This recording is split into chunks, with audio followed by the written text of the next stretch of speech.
We never know where life will lead us or what may hinder us along the way. But while every day can feel like one big question mark, it doesn't have to. With the right insights, strategies, and solutions from Western and Southern Financial Group, together we can look ahead to leave the unknown behind. Football focus doing. Last week they had Brady. This week they got Brady. We're literally doing it differently from everybody else. As a matter of fact, moving forward from this point on, I will not make reference to PFF.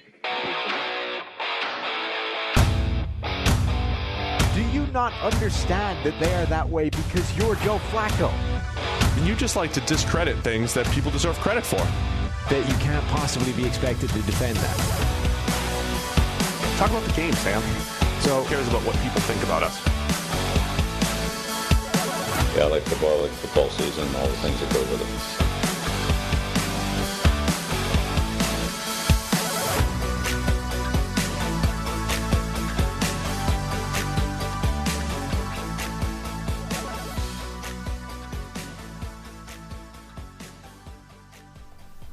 Welcome into the PFF NFL podcast. Steve Palazzolo back here with Sam Monson, and we are previewing all the Week 16 NFL action. Is this more festive for you? I found moose. There's more moose, but there's at least a Christmas tree in there. There are more moose. What is the moose obsession you have? I don't know. I think it's because it looks enough like a reindeer. They have antlers like a reindeer, so people just throw them on Christmas stuff, I guess.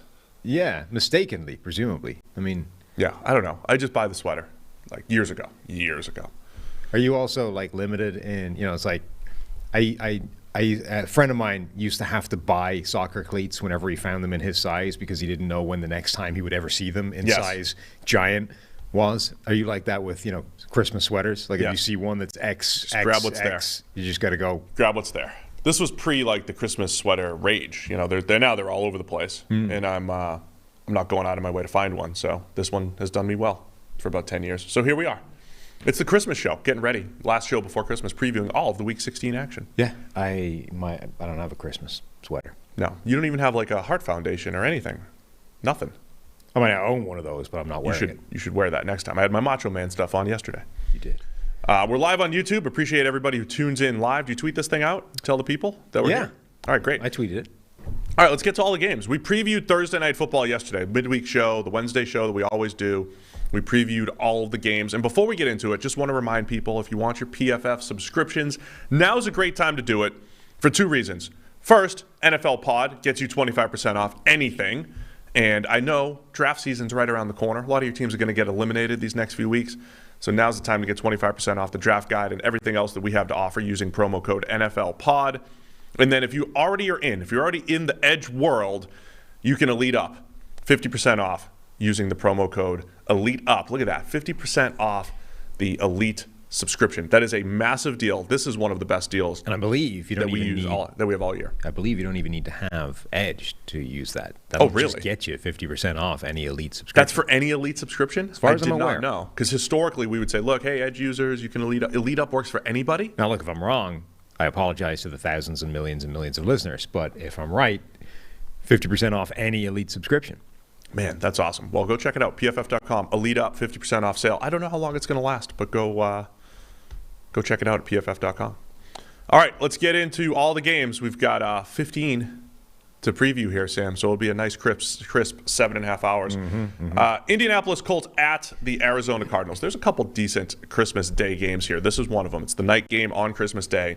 Arizona Cardinals coming off a very difficult loss to the Detroit Lions. Colts coming off a huge win. Difficult loss. Yeah.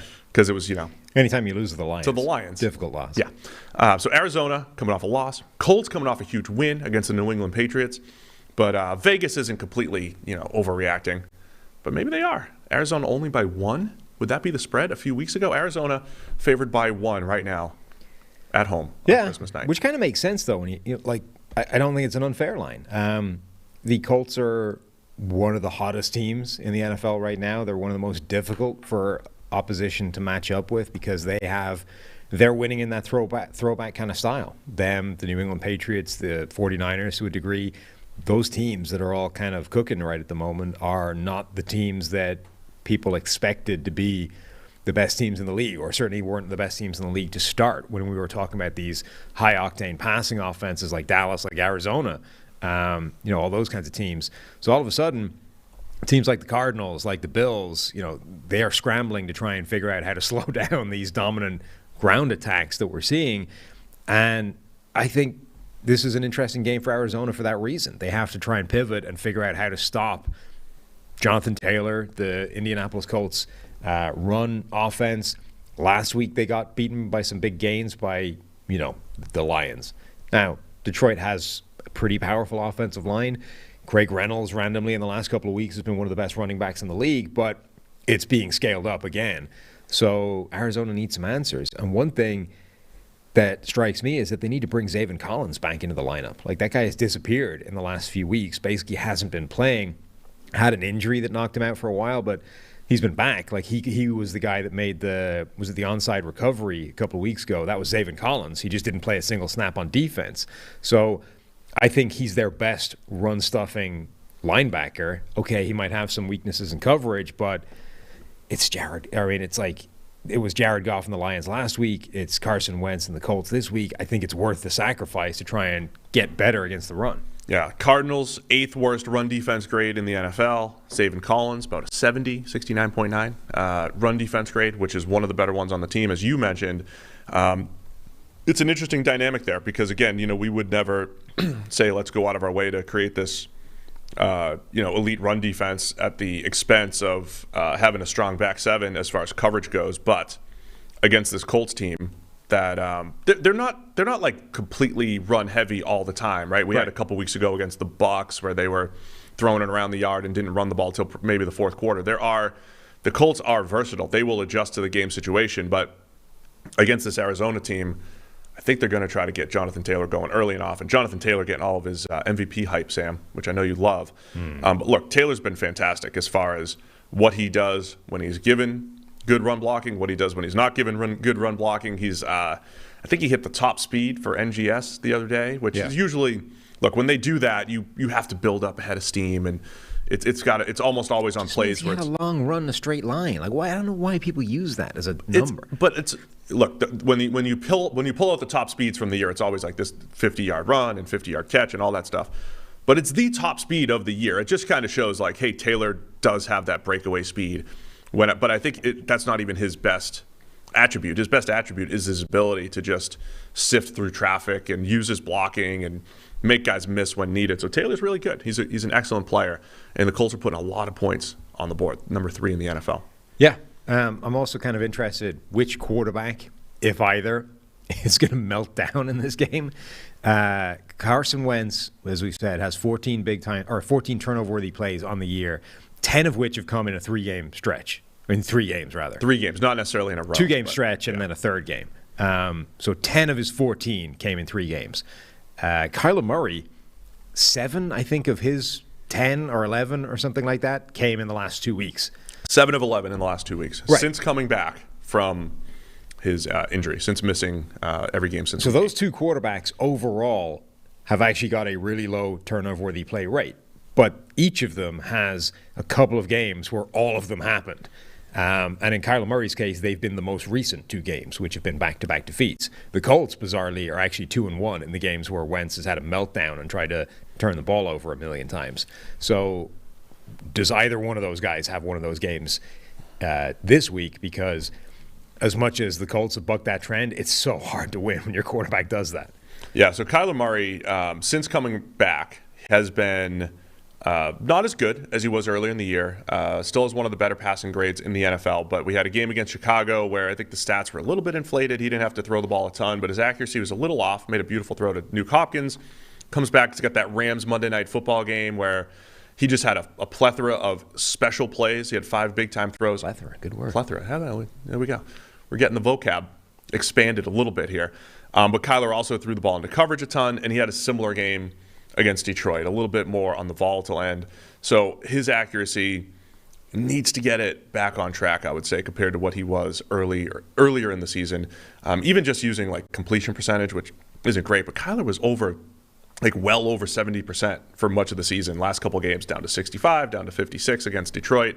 Just saying there's a few more misses in there than there were early in the year for Kyler Murray. So Arizona back, fighting for playoff position, fighting for a lot here.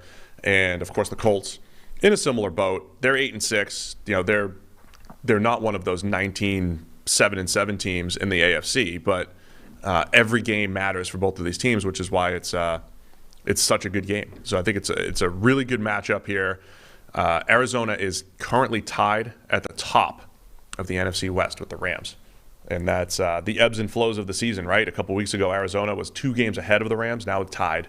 So huge game for the Cardinals. And again, the Colts right behind the Titans in the AFC South. But I think more importantly, because they would need a Titans meltdown to win the AFC South. More importantly, the Colts fighting for that wild card spot and playoff seeding here. We've talked a lot about Carson Wentz just from a turnover-worthy play standpoint, Sam.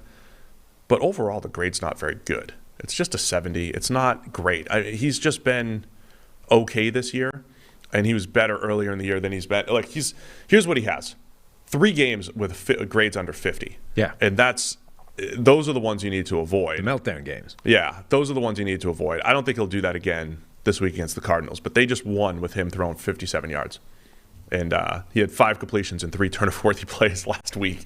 Carson Wentz, I think, has to play a lot better this week if the Colts are going to pull this off. Yeah, absolutely. I mean, I think if either one of those quarterbacks has one of those meltdown games where they have 3+ turnover-worthy plays, I don't see that team winning. What happens if neither of them does and they both play a pretty clean brand of football becomes more interesting, and that I think gives the Cardinals, I think, a much better chance of winning the game. But Wentz, for most of the season, hasn't needed to do that. He's just needed to not screw it up.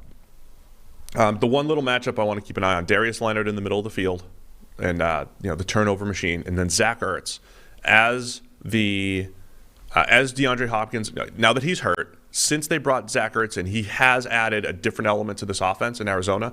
You might have a little bit more Zach Ertz dependency, I would say, if you're the Cardinals, and that's where Darius Leonard resides. So just trying to see how this Arizona offense handles DeAndre Hopkins in his absence here. Where are you going? 1 point for Arizona. Colts. I'm buying into the runaway. You're all in on Jonathan Taylor freight train. All right. Give me the Cardinals bouncing back here. Disappointing effort. I think one team's feeling great about a win against the Pats, another team's feeling horrible about a loss against the Lions, and it's going to reverse. Christmas cheer for the Arizona Cardinals that night. So give me the Cardinals to cover the 1. Mentioned the Patriots. They're hosting the Buffalo Bills, and they're favored by 2.5. We got a nice rematch from that Monday Night Football game a couple weeks ago. I know that I'm fascinated by it. I know where your analysis is going to go because we've talked about this one before, right? I think. You said you're a big throw the game out guy, and you don't want to throw out Monday Night Football. You think because New England ran all over Buffalo on Monday Night Football without even the threat of a pass, that they're going to do that again, and they're going to have play action, and Patriots are going to have a huge advantage, that we're going to take a lot from that Monday night game and play off of that. I don't know if that's the case. I think the whole game's different. Of course. But what are your thoughts on this game? 2.5 for the Patriots here. My whole point about that game was that people went into that game with videos of the howling wind and the insane weather and the madness, And like an hour before the game, everybody was out there saying, you're not going to be able to take anything from this game. It is one of those games where the weather is so ridiculous, the outcome is meaningless beyond the ramifications of what the loss or the win means for either one of these teams, right? You're not going to be able to get meaningful insights out of the way the game happened. Just the Colts or the Bills lost, therefore, they are in much more trouble. The Patriots, blah, blah. And then as soon as the game happened, it was like, oh, let me tell you what this means. Like, the Bills can't do this. The Patriots can't pass. They don't trust Mac Jones, all these things. It's like, well, you can't do both of those things. You have to stick with the idea that you can't get anything from it or determine that you could get something from it. To me, it was largely meaningless in terms of style and all these kinds of things. I don't think that they, don't trust Mac Jones to pass the ball, these kinds of things.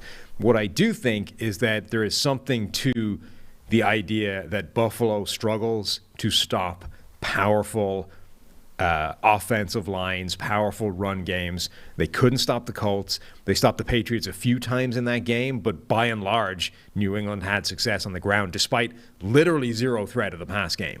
And then the one other thing I think that is notable is that New England didn't have to show the Buffalo Bills any of their passing attack. So they kind of kept their powder dry, all of which can come out in this game. Now, obviously, they've passed in other games, so it's not like Buffalo doesn't know what the Patriots do. But I think there is something to the idea that they didn't need to bring out anything specific for the Buffalo Bills. So Buffalo now needs to go into this game knowing that they got controlled by the Colts, knowing that they got controlled by the Patriots, and show that with the added threat of a pass, they can still clamp down and shut down New England's run game. I think that's this game. So yeah, look, I think there's definitely something to that. It's tough to when you look at the Bills' run defense is just an interesting part of the game in general because you had the 63 or whatever yard run in that game. There was another drive where New England kept reeling off like 8 at a time, 9 at a time, and the overall numbers were generally good. And then Buffalo did have a few big stops in the run game. There is a point where you can overload the box, and in overtime you're going to win defensively if you outnumber the offense. So I think Buffalo is going to deploy more resources to the run game in this particular game, and that will put the pressure on Mac Jones, put the onus on him to make those plays. I love this Mac Jones, Josh Allen matchup because they go about things differently, right? You've got a quick release, get rid of the ball, Mac Jones versus a hold on to it, make a play. There's a lot of quick game type stuff in Buffalo's offense, but Josh Allen for the most part is trying to make big time throws. He's trying to make big plays down the field, which he's really good at. But will he keep the ball out of harm's way? I think Mac Jones last week was the first game Mac Jones threw the ball since that Monday night game. He was good overall outside of 2 or 3 throws. Left a few on he missed a few. Yeah, dug himself a hole. The 2 that he missed was in the red zone and then late to the flat. There was a couple times where he just hesitated and was late. Jones has to avoid those plays because other than that, he did do a pretty good job in that Patriots comeback. He did, and people were writing him off at that point. Like, Jones threw a couple of hideous interceptions. The Patriots are in a hole, and people on Twitter were like openly mocking him. We're like, oh, now Mac Jones leads a comeback for the rest of this game, not being able to run the ball. Good luck with that, Patriots fans. And he actually did pretty well. Like, okay, he didn't get all the way back. The Colts end up with a big Jonathan Taylor run and ice the game as it was getting close. But in that situation, given the sort of feeling that, oh, now the wheels are coming off completely, Mac Jones, without being protected, is screwed, he did play reasonably well to claw back those big mistakes. Now, obviously, your point is you need to avoid the big mistakes in the first place, which is absolutely true. But generally, by and large, he has done that this year. And it's actually interesting when you look at these two quarterbacks. They are 8th and 9th in PFF grade. Right. Josh Allen's one ahead. Josh Allen obviously has a higher big-time throw rate, but it's not massive. It's 5.4% versus 4.4%, which is top 10 versus 17th for Mac Jones. They're not evenly matched because they're obviously very different stylistic quarterbacks and it's comprised differently. But like the gap between the two But the overall play is probably closer than you think. But the difference is Josh Allen's dropped back 130 more times. Yeah, and it's all on his shoulders. Right, and had a whole bunch more, that's just dropbacks, a whole bunch more like design runs and everything that Josh Allen is the catalyst for the Bills offense, whereas Mac Jones is the facilitator of the Patriots offense. Allen is the number 1 graded quarterback in the NFL in terms of PFF rush grade. Yeah, he's been, and again, the rush grade is going to factor in design runs, it's going to factor in scrambles. That's the other X factor. Now, New England's generally good, really good, at keeping quarterbacks in the pocket and, caring about rush lanes and all that stuff, but I think that's going to be a huge factor. To me, it's going to be about Josh Allen. Does he try to put this all on his shoulders and go into New England and carry the Bills again and do too much? Because he does try to do too much. That's why he has 22 turnover-worthy plays. That's second in the NFL to Ben Roethlisberger. Does Josh Allen try to do too much, or does he let the game come to him? Take the underneath stuff when it's there. Don't force it to Stephon Diggs too much. Cole Beasley's out, so you don't have that. You don't have that security blanket underneath. More tight ends perhaps involved here. So, but you can't force this to Stephon Diggs, and you can't just take off and run like crazy if you're Josh Allen. So I think that battle is going to be a good one.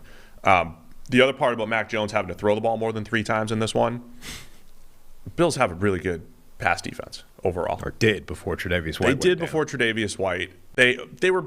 I thought they did a good job overall against the Bucs. Definitely gave up some big plays, including the walk-off. Last week was the Panthers, and Cam Newton looked horrible. And how much is that the Bills? How much of that is Cam Newton? So we don't have a ton of evidence. This is the first game where they should be tested without Tre'Davious White in terms of the pass game. Well, the Bucs game was, but I thought there was some good and there was some bad. They got attacked in the middle of the field, and that is where New England likes to attack. So if you're New England, the Bucs had a lot of success in the middle of the field or opportunities in the middle of the field. That is where New England's probably going to attack the Tremaine Edmonds of the world on this Bills defense. So where are you going with this one? New England coming off a tough loss, and this game decides home field. I mean, the division, home field advantage in the playoffs. There's a lot at stake here. New England favored by 2.5. It's fascinating, like the fact that New England then lost the game and the Bills, got this. It became closer. Like it looked like New England, by virtue of that crazy weather game, actually took complete control. And then they drop a game and it closes right back up, and this becomes everything again. I still think that the Patriots match up well with Buffalo, and until the Bills show that they can figure out how to stop those powerful ground games, the Patriots win. All right, I'm going to go. Right now, the Bills are the 7th seed. They're 8-6. I'm going to go Buffalo. I just don't see them. I don't see them getting swept by New England. There's we were talking about it last year. High-end storyline stuff. Last year at this time, we were like, oh, it's the Buffalo Bills AFC East. It's all over. Belichick's come back and said, no, I'm rebuilding my roster. I found my rookie quarterback. We're back. Patriots are in this. This is awesome with the division on the line. 9-5 Patriots, 8-6 Bills. It's going to be a lot of fun. Really fun game. I'm taking Buffalo. Wow. In the upset in New England, because I think this game's going to be reliant more on the pass game, and I'm giving Josh Allen the advantage here. PFF Green Line is on my side. They think there's a slight edge to the Patriots. Green Line's really come along to liking the Patriots after not liking them as much this year. Working from early in the year. Working from home is more important than ever. Optimize your home office with an X chair and our many accessories to enhance your focus, productivity, energy, and comfort. Once you feel the customized support of X Chair's patented dynamic variable lumbar, there's no going back. That's the DVL. And it's all in the LMX massage and temperature regulation, exclusively designed and made for the X Chair. Versatile comfort, extraordinary design. X Chair fits any space. You also have high performance, quality engineering, extreme comfort, and the ability to put it together as quickly as I can, which is awesome. All reasons I love the X Chair. You get back to work, and I love waking up, getting to work, sitting in my chair, and it's just beautiful. I can sit there for hours a day, nice and comfortable, and I love the massage and temperature regulation. That is my favorite part of my X Chair. So you can see it on the YouTube channel here. You can get in there and customize it. You're going to do that at xchairnflpod.com. That's the letter X, chair, NFLPOD.com. Or call 1-844-4XChair for $100 off your order. That's right. We're giving you $100 off. XChair has a 30-day guarantee of complete comfort, and you can finance your purchase for as little as $30 a month. XChairNFLpod.com. If you're watching on YouTube, check out the link in the description. All right, we got another Christmas game to discuss here. Cleveland Browns at the Green Bay Packers. It's Saturday, Christmas afternoon. Saturday, I just did a whole bunch of words in the wrong order. Saturday afternoon, Christmas Day. Packers are favored by 7.5. Packers are rolling right now. They are the darlings of the NFL, the best record in the NFL at 11-3. And the path to the number one seed is as easy as it's been for any team this year, right? I mean, the Packers now a game up on every other team in the NFC. They've got, and you know, they have the tiebreakers and all that stuff. So the Packers in control in the NFC, and the Browns coming off of that. Come on, man. It's a fair question. You tweeting out to the people, "Our moose festive." Yeah, it's a fair question. it is. Browns coming off a heartbreaking loss. A COVID to the loss, Raiders. yeah. The game that really potentially screwed up their entire season.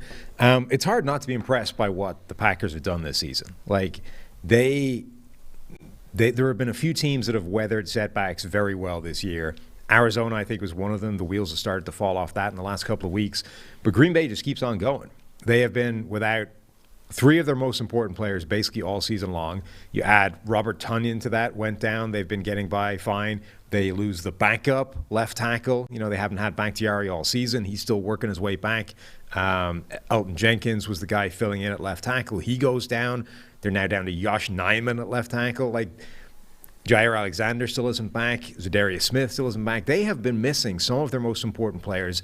On offense, you know, it's been Aaron Rodgers to Devontae Adams for years, and the narrative has always been, where's the second threat? Where's the next guy? They need somebody else because some teams are going to try and take away Devontae Adams and do a good job. And there's a bunch of screenshots out there of what the Ravens were trying to do to Devontae Adams with literally, you know, stacked three guys on top of him running a design coverage. I forget what they named it. It was basically like, you know, take away Devontae on three, right? That was what they were doing. And it doesn't matter. Like, Aaron Rodgers and the Green Bay offense still keeps on trucking. So given that they still expect to have at least two, probably three of those players back at some point. Bakhtiari isn't going to play. None of them are going to play this week. But Bakhtiari is working his way back. He's at practice. Jair Alexander is at practice. Zadarius Smith is still not at practice, so he's the furthest away. But at some point, they expect to have those three guys back for the playoffs. Like, Green Bay's chance, I think, of the Super Bowl is as good as anybody. And this game becomes interesting for me on a specific matchup basis because Josh Nijman has done a pretty good job at left tackle, even though you would have expected him to be a massive liability. Allowed 13 total pressures, solid pass blocking grade. All of a sudden, now you have to block Myles Garrett. So what does that do to that? Like, can you still keep your head above water when you're facing Myles Garrett, or does that become a problem all of a sudden? I think with Rodgers at quarterback, though, if it's just one threat, it's okay, right? I mean, because how Myles Garrett's going to win, he's going to get to the edge a couple times, and Rodgers has generally a good feel in the pocket. He's going to step up, he's going to spin out, he's going to do what it takes to kind of avoid, and I think he'll have an idea. Rodgers is one of those guys, like the opposite of what we described with Baker. Like, if Baker knows he's got a weakness on the offensive line, kind of crumble a little bit, let it get to him. I feel like Rodgers is like, I got a mismatch over here, I'm aware of it, and he'll just find a way to break the pocket and avoid sacks. And not that they won't get to Rodgers. Rodgers has a pretty high sack rate throughout the course of his career, but overall, you've called him a ninja in the pocket. Like, he's got a good feel, right, for where pressure's coming from, and he's going to be able to avoid that. It is a matchup to watch, though, if it's one of those, like, 10 pressure games. Yeah. That is one of those things that can change the course of the game here. Do we have any idea? Most of the Browns should be back, I think, at this point, right? Because most of the guys were on the list. Yeah, Greg Newsome went on recently. Right. Pretty much everybody else has been on for a while. So Newsome went on yesterday, the 22nd. Jadeveon Clowney went on the 19th. Everybody else was on 18th or 17th or earlier. So they have a ton of guys, and important guys, Jedrick Wills, Jarvis Landry, John Johnson, Troy Hill. These are guys that should be back for this game. Baker, their quarterback. Yeah. So look, the Browns. I think the Browns they got to play a great game. I mean, they have to play a great game overall. The Packers have done a nice job. They're not beating themselves. They're not turning the ball over. When they do turn to run the ball, I do think A.J. Dillon brings something to the table. He does bring that, hammer to the table with him and Aaron Jones in the backfield. This is just the Packers. They're better rounded than they were last year, and you keep bringing up the point about they got some stars coming back, and they're better this year too because you have guys like Devondre Campbell stepping up and playing a great game, having a great season. He'll be important anytime you're playing a Pro Bowl snub, Devondre Campbell, and we're finally trying to give the guy credit. Right? People were trying to give him credit a couple years ago, and we're like, the grade's not great, but this year he's been all over the place. Linebackers are huge against this Browns defense Browns offense because you have to tackle, tough running backs like Nick Chubb and Kareem Hunt. You got to handle guards at the second level, one of the best offensive lines in the NFL, even though they're banged up. So Campbell's going to be a huge player in this, and then Rasul Douglas being that guy that keeps finding the ball. So Baker can't be lazy throwing against off coverage outside the numbers because Rasul Douglas is jumping routes like better than any corner in the NFL this year. Yeah. He's being hyper aggressive, and Eric Stokes has started to kind of, I don't want to say turn it around because I don't think he was ever like massively struggling, but he was a little bit boom or bust earlier in the year. He's playing very well right now, and again, that I think is what really sets them up for when these guys start to get back. Is the guys that they've had out there, filling in for them have been gaining legitimately valuable experience. They haven't been. Like sometimes when you have a backup in there playing for a superstar and he's what you're stuck with, but you don't anticipate, it's not helping anything, right? He's just the body that's in the position for a while.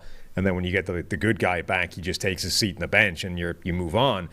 But the Packers guys that they've had playing have, I think, been improving because of this play. Like they're actually getting an improved depth for the future by virtue of the playing time that these guys have been thrown into because of the missing players. So Eric Stokes getting this kind of experience as a number one corner for half the season, I think is really useful for them, not just for the playoffs this year, but in the future. Yeah, man, this is. I think everything's looking good for the Packers, right? They're trending well. Aaron Rodgers getting all the MVP hype. I'm not necessarily on board with the Rodgers MVP case at the moment because I think he's had a couple bad games in there too. People forgot about him because they happened earlier in the season. There's no MVP this year. Throw it away. There is no MVP. Don't give it to anybody. Rodgers he's not even. I don't think he's top 10 in our WAR metric at the moment. He's on the border with it because volume matters in there as well. Did miss a game, but Rodgers is playing awesome football right now. He's taking care of the ball, making those big time throws. They're out. Marquez Valdes-Scantling is on the COVID list as well. He's just started to emerge a little bit again. And he's their best big play threat. So it puts a little bit more pressure on the Allen Lazards of the world. And it is fascinating how the Packers are getting tight end production without Tonyan. Not that Tonyan was this great player. You could say he's the product of Rodgers in the system, but you got Mercedes Lewis and Josiah DeGuara making plays. I mean, the Mercedes Lewis thing is insane. It's hilarious. He's just running through people, running through people at 37 years old. At tight end. So, well, look, first round pick. That kind of talent, that kind of pedigree doesn't disappear. Finally, this is the one first round pick they've ever given Aaron Rodgers. They've never given him any playmakers. Okay, it was a first round pick back in 2006. But look, these are details. Yeah. So he ran a 4.8 back in 2006. What do you reckon he's running now? Oh gosh, yeah, that's right. I mean, he was. Did Martellus Bennett run something? I always think of them as very similar, like really good run blockers. More size, they win with size and physicality more than speed. Bennett feels like he was a better athlete, but they're similar.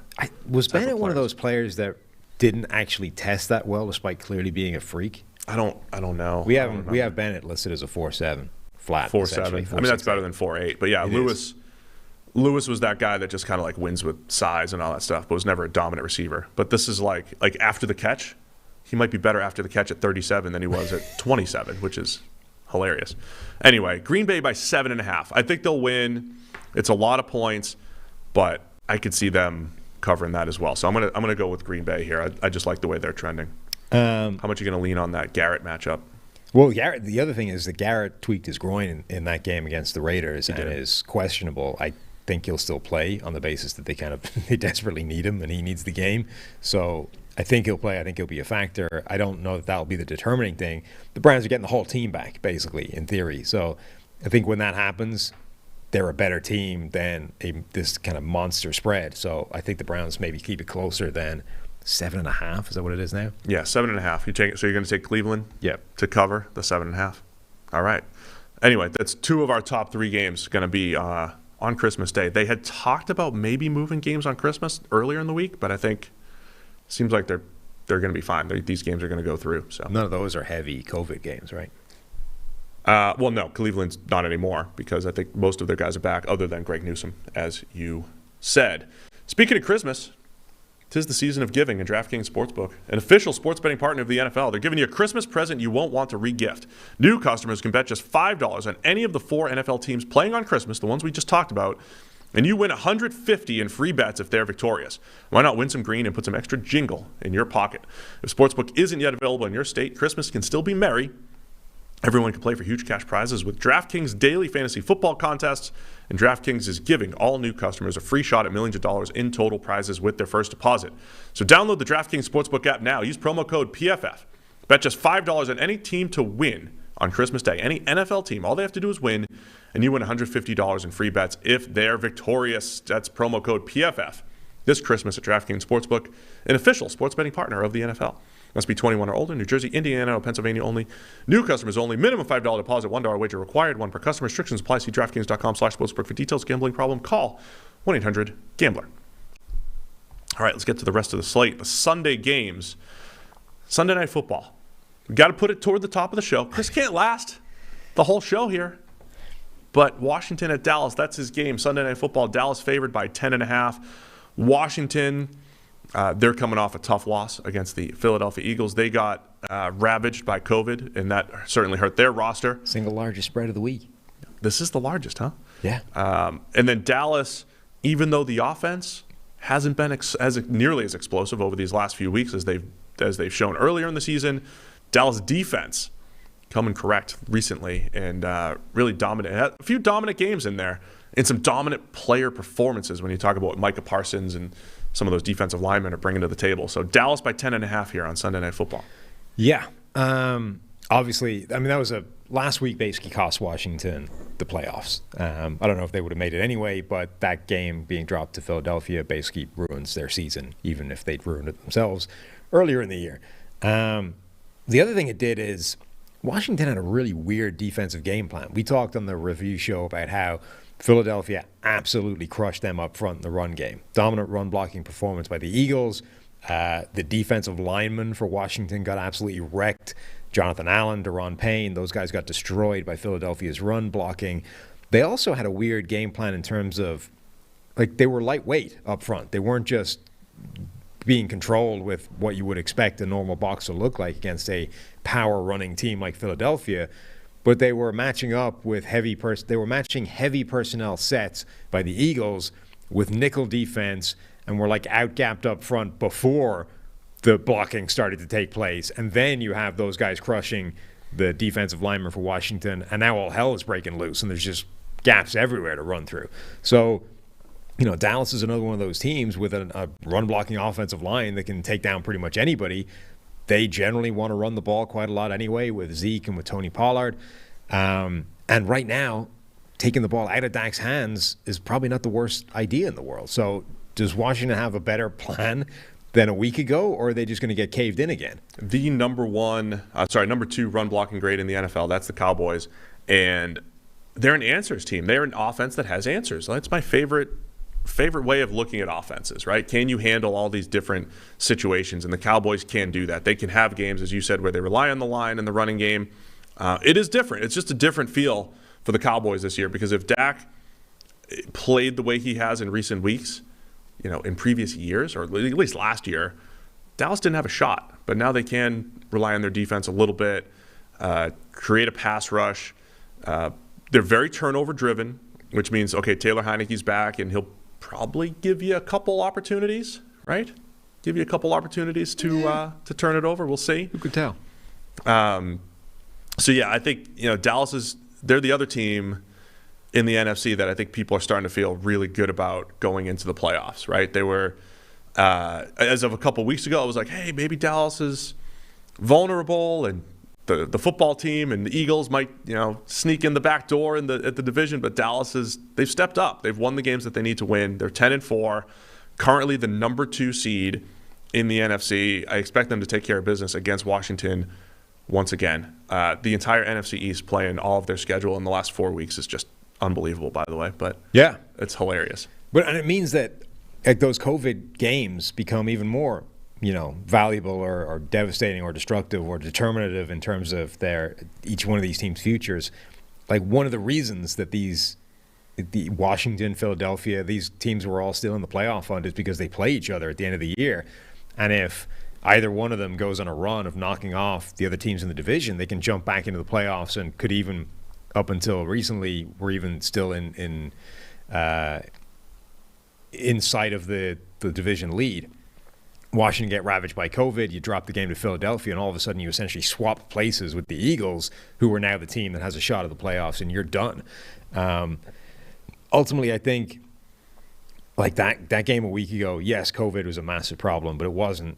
COVID didn't explain the weird defensive game plan and how you just got blown off the ball. And Dallas, I think, can replicate what the Eagles did, but in addition to that, they have all those receiving weapons, and Dak Prescott is a much better quarterback, even playing slightly questionably right now than Jalen Hurts is. So, yeah, it's hard to see how Washington doesn't get kind of wrecked in this one. Remember how early in the season we were saying Washington's defense doesn't make any sense? Yeah. Here's another point where they don't make any sense.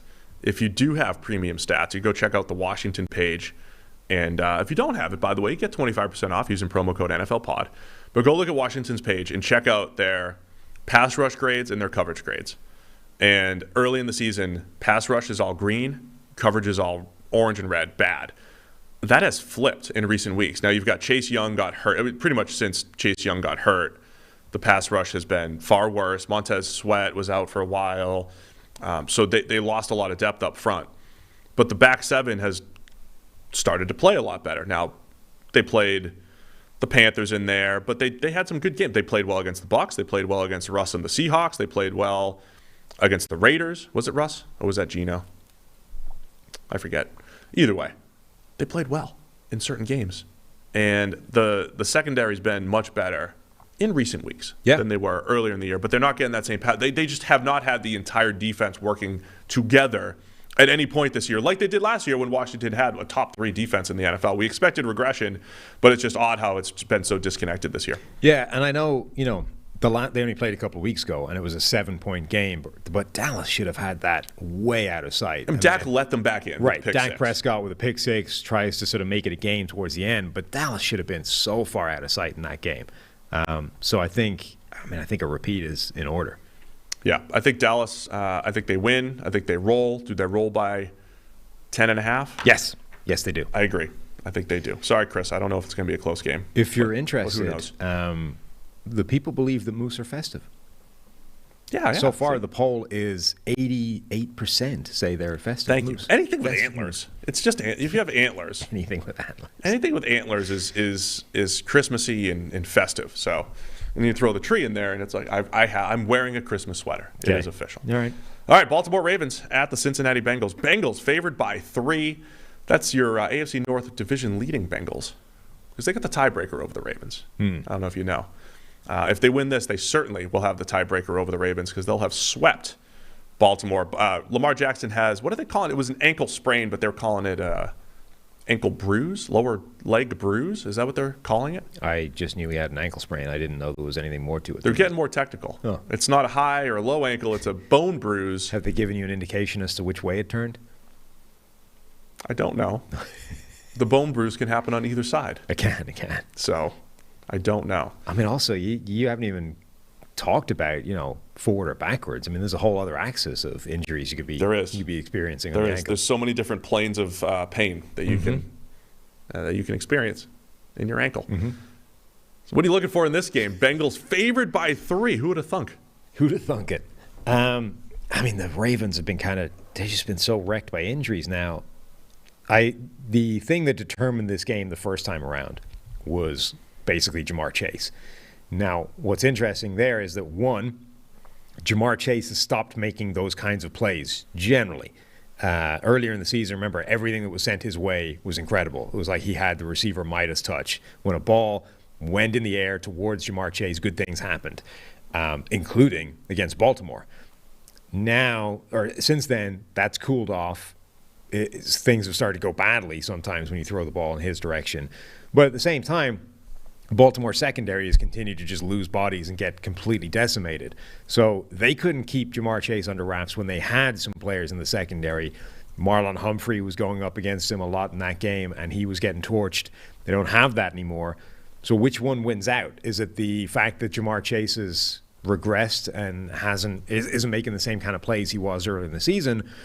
Or does that matter because Baltimore just doesn't have the horses to match up with him anyway?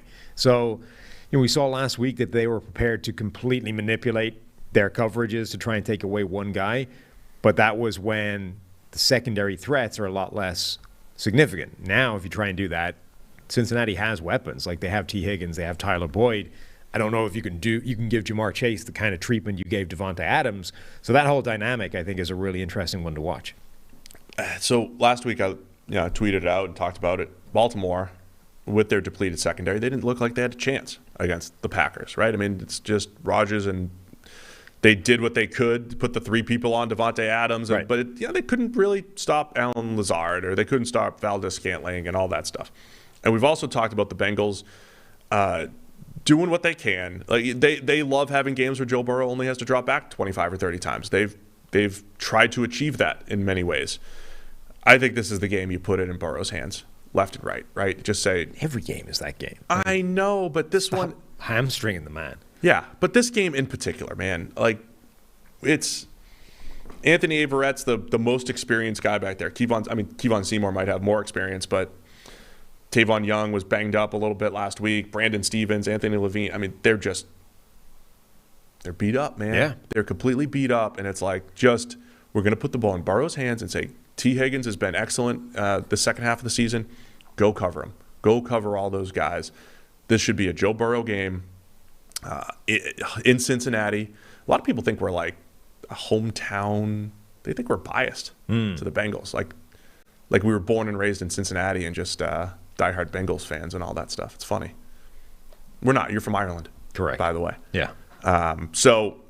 But the hometown Bengals, man, hosting a game to win. Maybe it's you saying the hometown Bengals. I do it in jest. It's fun. I mean, I embrace my hometown now. I love Cincinnati. What do you make of Joe Burrow's comments? It's not a whole lot to do in Cincinnati, so people aren't catching COVID. I would never criticize my city. I don't care for Cincinnati nightlife either. I don't go out, so I don't know. So you agree with him? I don't go out. I wouldn't choose to go out whether I was in Vegas or not, so it doesn't matter. I mean, dude, go to Jeff Ruby's all the time. Go to Jeff Ruby's. I see. You can catch COVID at Jeff Ruby's. That's something to do.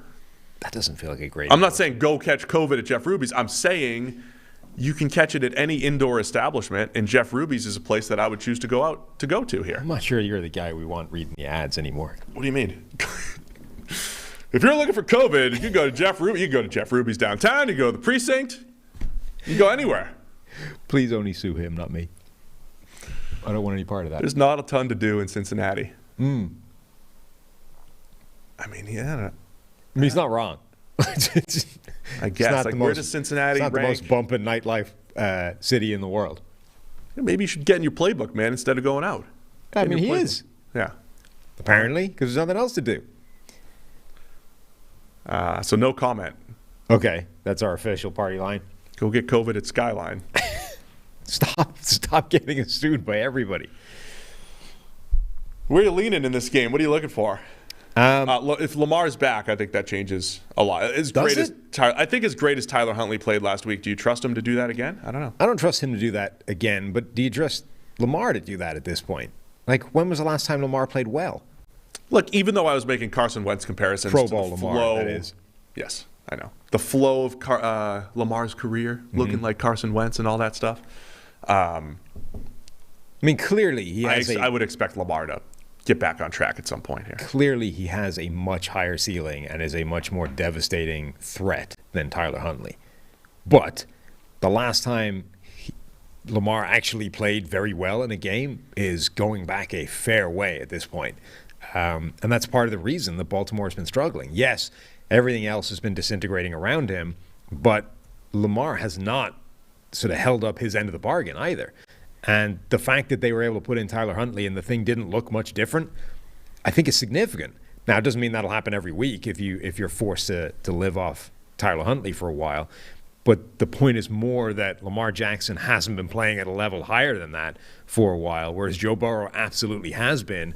So I'm going to go with the Bengals, even though they're favored by 3.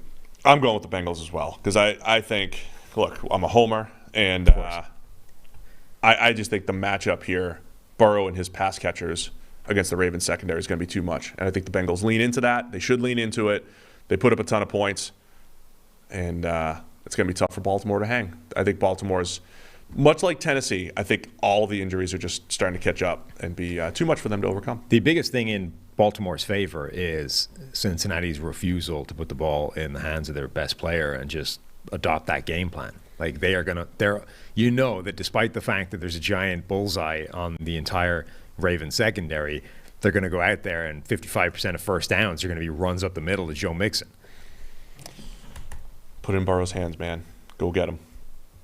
Our other friends here at Cincinnati, Western and Southern, want a chance to win the ultimate game day feast? Whether it's football success or financial savvy, winning starts with asking us questions. Would you like to know what it's like behind the scenes with Al on Sunday Night Football? It's actually ask questions about Al out to dinner. That's what I would suggest here, because I've heard some fun ones.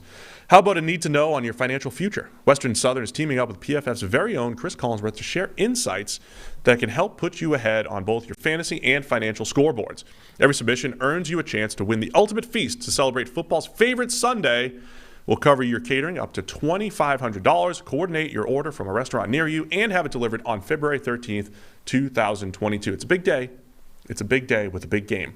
That's how you have to talk about those games for whatever reason. For copyright. Legal technicalities. Legal purposes here. Don't forget to check out the Chris Collinsworth podcast and Western and Southern's Instagram for answers to the best questions each week. So submit your questions at westernsouthern.com/askchris. By the way, you spell Chris C-R-I-S. There's no H. Correct. How many times is Chris with an H trending on Twitter? Probably happens a lot. I don't know. One more time, that's westernsouthern.com/askchris. If you're watching on YouTube, check out the link in the description below. Remember, Western Southern, you can rest assured on game day. All right, next game to break down here, Los Angeles Rams at the Minnesota Vikings. It's another fun one. We got the Rams favored by 3 on the road in Minnesota. What are you looking for in this game? Do the Rams put Jalen Ramsey on Justin Jefferson all game? Do they try and take him away that way? They don't. So Justin Jefferson doesn't play that much in the slot, about a third of his snaps. Jalen Ramsey this year plays mostly in the slot, so they would need to sort of flip that. It's not the most natural matchup in the world unless you're specifically going in there with the game plan of making that happen. The Vikings at this point don't have much of a threat outside of Justin Jefferson, so it would be the thing that you wanted to do if you were trying to take something away. But do they want to do it with Jalen Ramsey one-on-one, or do they want to try and do it with the defensive shell overall? Yeah, this is, man, I want to see that matchup. I really want to see that one-on-one a lot. What's Thielen's status here? He is encouraged by his sort of the speed with which he is recovering, but is still questionable with that. Yeah, I think we're starting to see, when you start to lose depth, I feel like you can make do a week, a game at a time or whatever it might be. It does add up after a while. I felt that a little bit with the Vikings the other night. Like they should. I'm over here talking about the Bengals have the depth to attack the Bears' depleted secondary. That's what the Ravens' depleted secondary. Right. On Monday night, the Vikings should have been able to do that, right? Attack the Bears' ravaged secondary, and they couldn't do it. And I wonder if that's just because, look, they didn't have Thielen. They didn't have that second option, and you can't always just force it to Justin Jefferson. So I do think the depth or lack of depth might catch up to Minnesota here. As great as KJ Osgood's been this season, and he's emerged as a 3 and all that stuff, maybe that catches up a little bit too much. The other part here, the Rams have a really good run defense. You have Aaron Donald always disrupting things. Leonard Floyd, Von Miller on the edge. The front is excellent. Greg Gaines playing really good football for the Rams this year. Minnesota hates that. They don't. They want to run. They want to run. They still want to run. Is this one of the Cousins? Do you put it in Cousins' hands? Do you put it in his hands and say we can't run the ball all that effectively against the Rams unless Aaron Donald, overshoots a gap every now and again? Is this a Cousins game where you have to put it in his hands?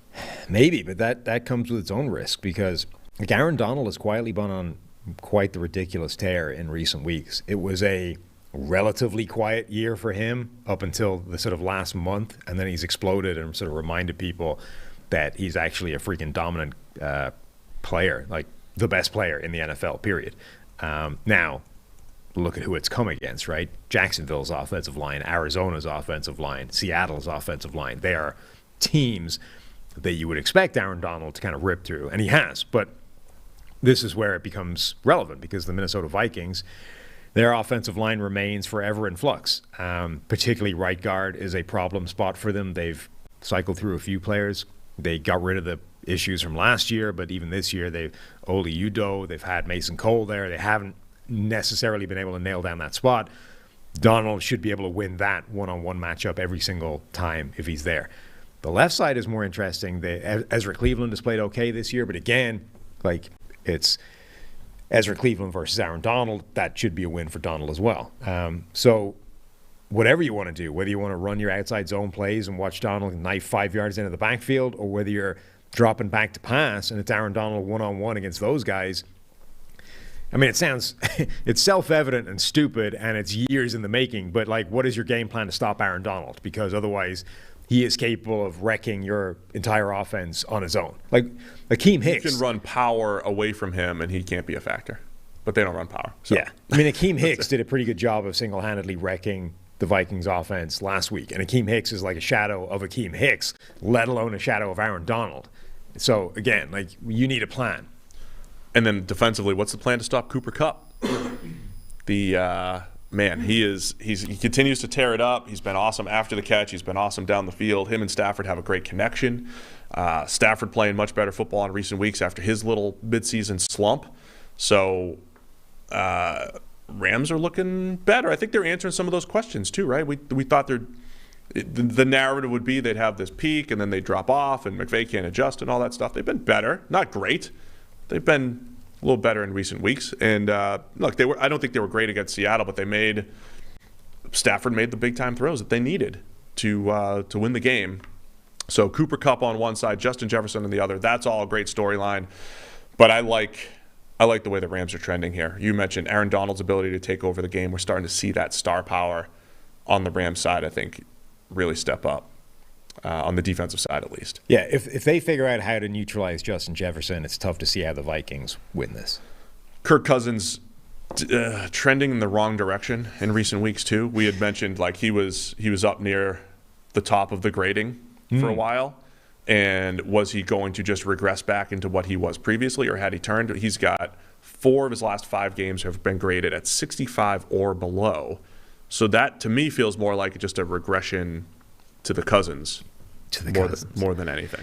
That just sound you made, I think, is a very Kirk Cousins sound. Kirk Cousins, that was kind of, that's it. It's look, for as well as Kirk Cousins plays for long stretches of time, everybody's always waiting for the other shoe to drop. Yeah, always, including his own team. Everybody is aware at this point that there's just a statute of limitations on good Kirk play. Eventually, you're going to get average Kirk play. When you have that, unless you have an amazing team around him, and the Vikings just don't anymore, you're going to struggle. So it's not like he's played badly in recent weeks. Just that he hasn't played as well as he played earlier in the year. And right. They need more than that. They need Kirk Cousins to be playing amazingly for them to be winning games. But the crazy thing is that when you look at their record, it hasn't made much of a difference. They're bouncing around 500 either way. They're winning these 2 games, losing 2 games, winning 2 games, back to back to back. This is who the Vikings are. They're trapped in this world of 500. And they're coming off a game where they probably should have ran away from the Bears, but they didn't. Kept letting the back in, made a bunch of red zone stops. This is the game where the Vikings are going to look like the most dangerous team that you don't want to play in the playoffs, because they're going to give the Rams a great game, and it's going to be awesome. It's going to be 33-30 or something like that, right? It's going to be a fun game. I'm taking the Rams to cover the 3, though, on the road here in Minnesota. So am I. Interestingly, Green Line is the other way. They think there's an edge. It thinks there's an edge towards the Vikings covering that number. And I'm not entirely sure why. Like, there doesn't appear to be a data point that backs that up. Eric wouldn't let that do if he was doing it by hand, so something's wrong with the algorithm here, obviously. We're both taking the Rams to cover this thing? Yeah. All right, trust Green Line, though. Right? PFF Elite. Which believes the Rams have the number 1 defense, and the Vikings are 13th, which believes the Rams have the number 6 offense, and the Vikings are 12th. Yeah, it's tough to find out why. I'm not. All right. Home field advantage? Minnesota? Very strong home field advantage. Denver Broncos at the Las Vegas Raiders. Raiders favored by 1 here. I believe we're going to see Drew Lock for Denver, right? Praise the Lord. I don't think it's a Christmas miracle. Yeah. So Drew Lock versus Derek Carr. I think Derek Carr's future with the Raiders is an interesting one here. So I was on with our friend Matthew Collar. He covers the Vikings, and we were talking about Cousins and this whole thing. And he makes a lot of those same noises when he talks about Cousins too, right? And this is, I call them the tier 3 quarterback noises, right? You've got this mid-level quarterback, and it's like, he does some good things, and but what about? You could sum those all those players up in just those noises. Yeah. You know. I mean, honestly, that's been Stafford's career too. Stafford's just he's in the best situation right now. Yeah. So the stats are better. I mean, people lost. So this was getting thrown back at me earlier in the season when Stafford, was on the run to start the year of insane numbers and all these kinds of things. Like earlier in the offseason, I can't remember who it was. Somebody was, it was Stafford versus somebody else. Maybe it was Stafford versus Rodgers. That was the discussion in the offseason. And I was like, quietly, Kirk Cousins has been a much better quarterback over the past few years than Stafford. And, people were losing their minds and was like throwing that back at me earlier in the season. Like, hey, what do you think now, idiot? Now that he's, with the Rams and not with the Detroit Lions. Like, well, he's kind of regressed back to being Kirk Cousins again, but in a better offense. I mean, like, Kirk Cousins has a better grade right now, right? Yeah. And you just say, you're making my point. Also, people look at the Lions. If you only look at the Lions from a win-loss standpoint, yeah, like he was with the Lions. And if you were judging him by wins and losses, you'd say poor Stafford. If you're judging him by what he actually had and what he's been throwing Megatron and a good offensive line. Right. He had a guy who was so good, he only had to play like 7 years to get into the Hall of Fame. That's Calvin Johnson. Yes. Right? He had an awesome supporting cast of pass catchers these last couple of years. Did he have a run game? No. Anyway, my point was the Cousins, it's like that whole meme, like, I think, maybe, whatever. We just need a whole clip of, the Kirk Cousins and then the noises that describe the noises. Get a voice crack in there every now and again when you're changing the play. My point in all this is Derek Carr elicits the same noises. Most of the time. Sometimes. I think. Early in the season. You mentioned it. Is there anything more noise-driven than I threw a game-ending interception, but I got another opportunity. Now I led a game-winning drive. Got it back. That all happened on back-to-back drives by Derek Carr. That's the great thing about that, right? When people pull up those numbers like game-winning drives, it's just a binary thing, yes or no.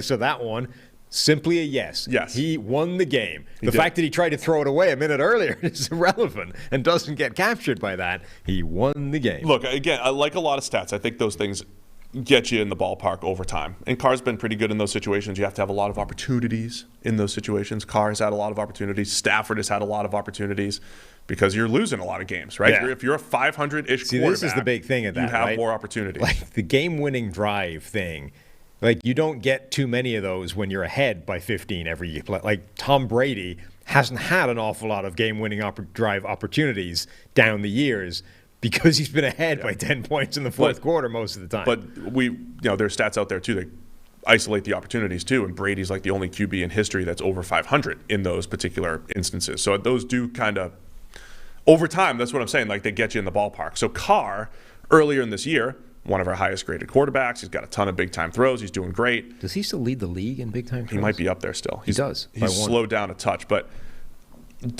Carr's regression, dependent, statistically dependent a little bit on Darren Waller, dependent on the Henry Ruggs situation and all that stuff.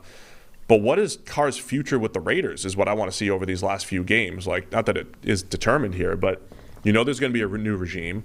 We've seen other teams around the league, the Rams last year with Goff, the 49ers with Jimmy Garoppolo say, yeah, you're good, but I want something better. Yeah. Are the Raiders going to be in that position at the end of this year? Or is Derek Carr the inflection point, the new inflection point where you can't get rid of a Derek Carr. You want that guy. I mean, if you're ever going to do it, now's the time, right? Now that John Gruden was kicked to the curb and you have this potential reset opportunity. I don't know if they're keeping Mike Mayock or if he's going to be the guy that leads this new direction, but now is the time to press the reset button and reboot this whole thing from scratch. But maybe they do think that Derek Carr is part of that whole rebuild and that he can be that quarterback with the right situation. And to be fair, there's evidence that says he can. Like earlier in the year, he was playing fantastically when he had the deep threat and he had Darren Waller and he had an offensive line that wasn't completely capitulating under any sort of pressure whatsoever. Derek Carr was one of the better quarterbacks in the NFL earlier this season. So I think there is an argument that says he's capable of doing that, which is a similar argument to the Kirk Cousins one, right? If the situation around Kirk Cousins is amazing, he's good enough to play really, really well. But I think the difference between those two guys is when the situation isn't great. Not that every quarterback in the league is obviously affected by situation, but I think some are capable of doing more with less. And I don't know that Carr or Cousins fit into that category.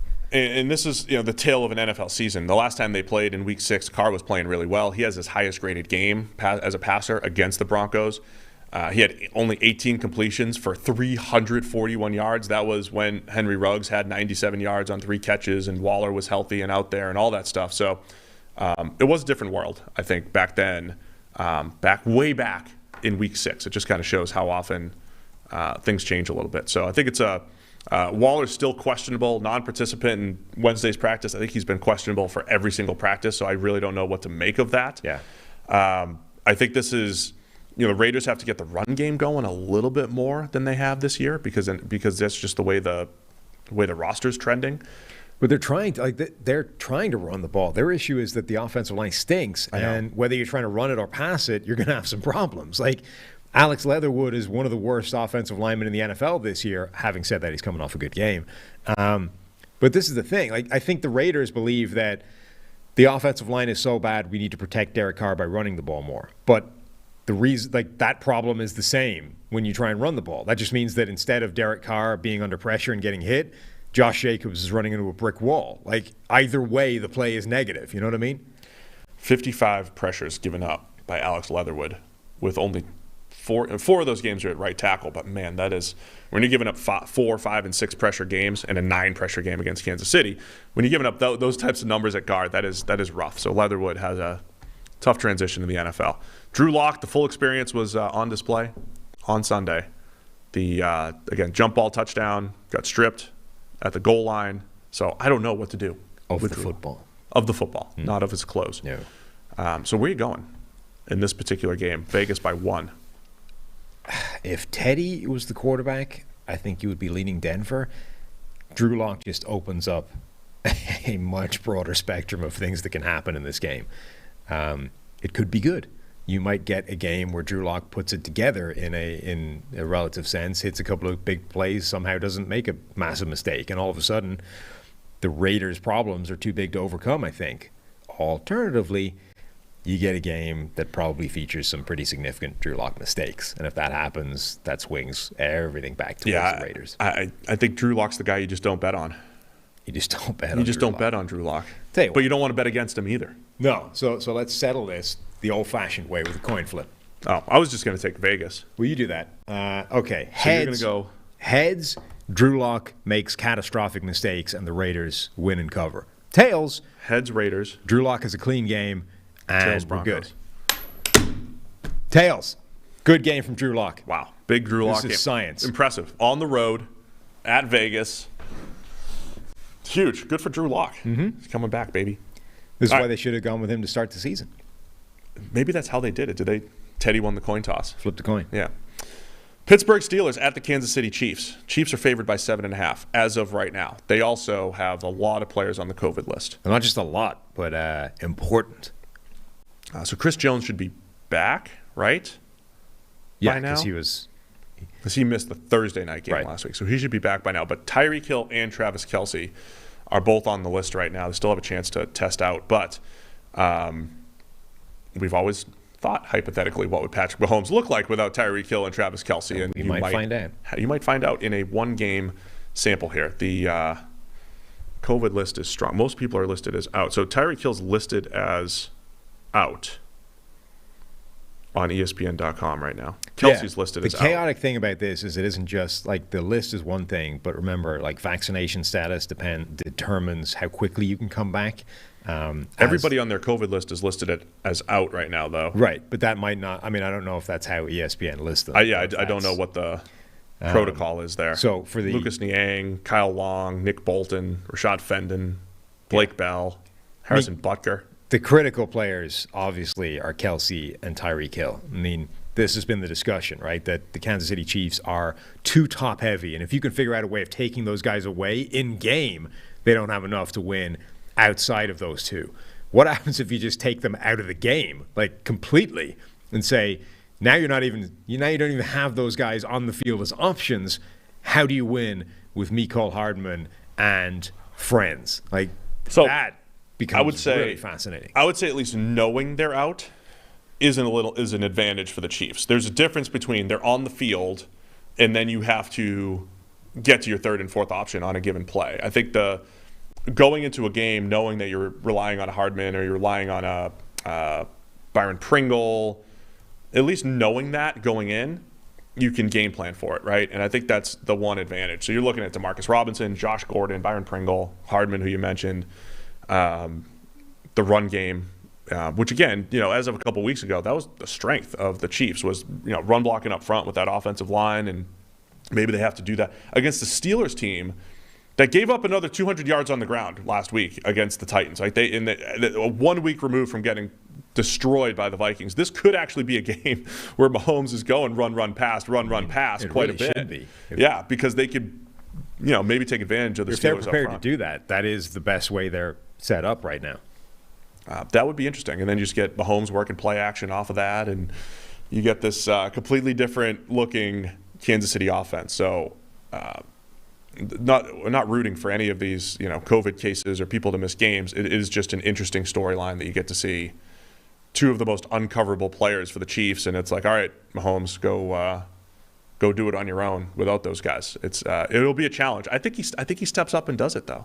I still think I've been the one that's as critical as anyone who thinks, I think Tyreek and Kelce have made Mahomes' early career stats look incredible. Yeah. But I also think Mahomes is awesome, and I think he could, step up and ball out here. And Pittsburgh's defense got a lot of credit last week for what they did in winning the game, essentially, against Tennessee.